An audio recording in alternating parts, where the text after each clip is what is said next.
My name is Maggie Lindeman, and this is my informational speech on declawing for my Lincoln University speech class. What would be your response if someone told you that they were having a child's fingernails removed because they couldn't stop scratching their siblings? Even if it was done by a reputable doctor with no pain, you'd still have a bunch of questions. Well, cat declawing has been going on for decades and has gone relatively unquestioned by owners and vets until very recently. And it's a very permanent and serious procedure. So today, I'm going to give you a little more information on declawing. Declawing is seen by a lot of people as a permanent solution to their cat's behavioral issues and scratching. They think that it's completely safe and that there's no chance that it can cause pain in the future. The truth is that it's a fairly major procedure and it can have lifelong consequences for your family pet. So today we're going to talk about what declawing is and then preview a short history.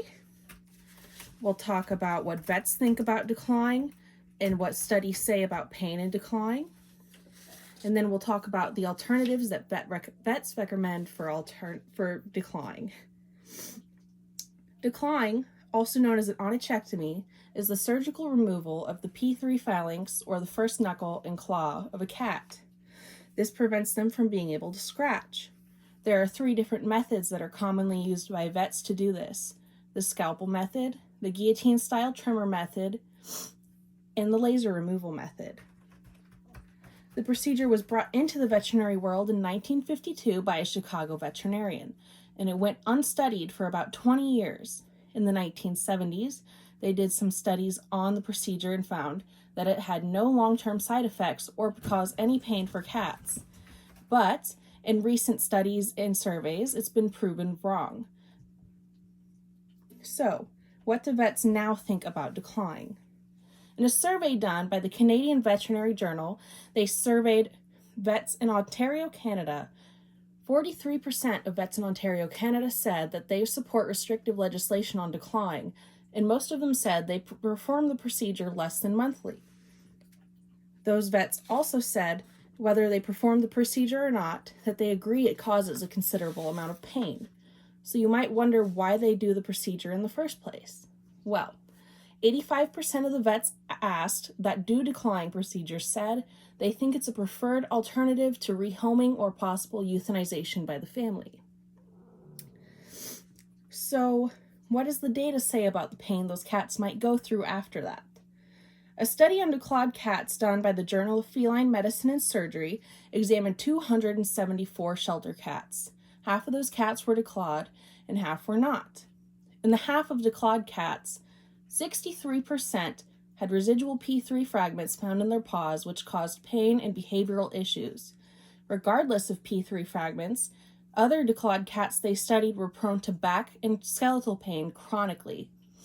So the data says that declawing can definitely cause pain in cats, and vets recognize that, and they often offer alternatives first.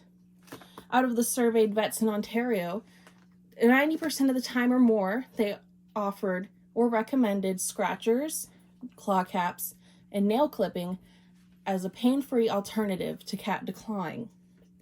Cat scratching posts and boards are easily accessible in grocery stores and pet stores at a variety of prices and sizes that can be stored in your home and are possibly the most affordable and most accessible way to prevent needing to declaw your cat or your cat destroying your furniture.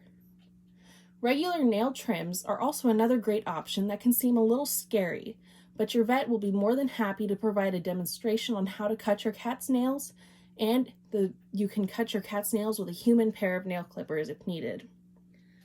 Claw caps are soft plastic caps that can go over your cat's paw and can be glued in place that keep the sharp point from damaging any of your things, your children, or your other pets. They can be applied by you or a groomer.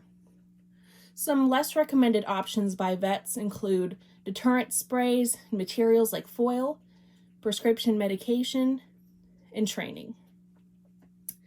So, now that we know that declawing is more than just a simple procedure and that there are a lot more elements to it than just getting the procedure done,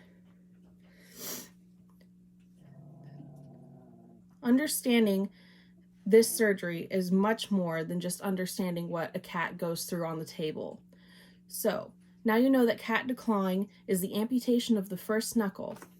It's used as a way to solve behavioral issues related to scratching, and vets will perform the surgery, but they recommend other options first. Declawing may lead to long-term pain and behavioral issues, so your vet will recommend scratching post, nail trims, and nail caps to you beforehand.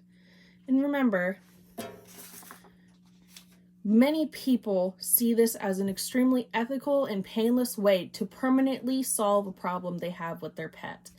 Not as many people as you think are educated on the issues of this topic as many people would like.